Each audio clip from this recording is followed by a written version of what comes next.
पवन पुत्र हनुमान बचपन से ही अद्भुत शक्तियों से संपन्न थे।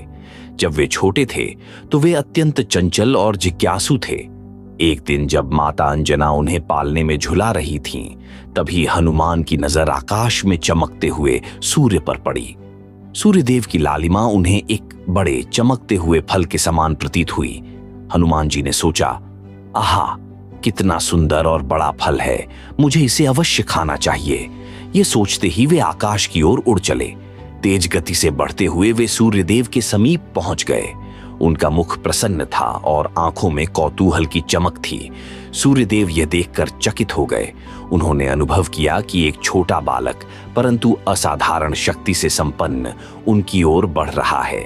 तभी इंद्रदेव ने यह दृश्य देखा और उन्हें चिंता हुई कि यदि हनुमान सूर्य को निगल लेंगे तो संपूर्ण संसार अंधकारमय हो जाएगा। इंद्रदेव ने तुरंत अपने वज्र को बाल हनुमान की ओर फेंका। वज्र उनके ठोड़ी पर लगा और वे आकाश से नीचे गिर पड़े। यह देखकर वायुदेव अत्यंत क्रोधित हुए और पूरी सृष्टि में वायु का प्रवाह रोक दिया। पृथ्वी पर हाहाकार मच गया। देवताओं ने वायुदेव को शांत करने के लिए बाल हनुमान को अमृतत्व, अपार बल और ज्ञान का वरदान दिया। जब हनुमान जी जागे तो वे पहले से भी अधिक शक्तिशाली हो गए।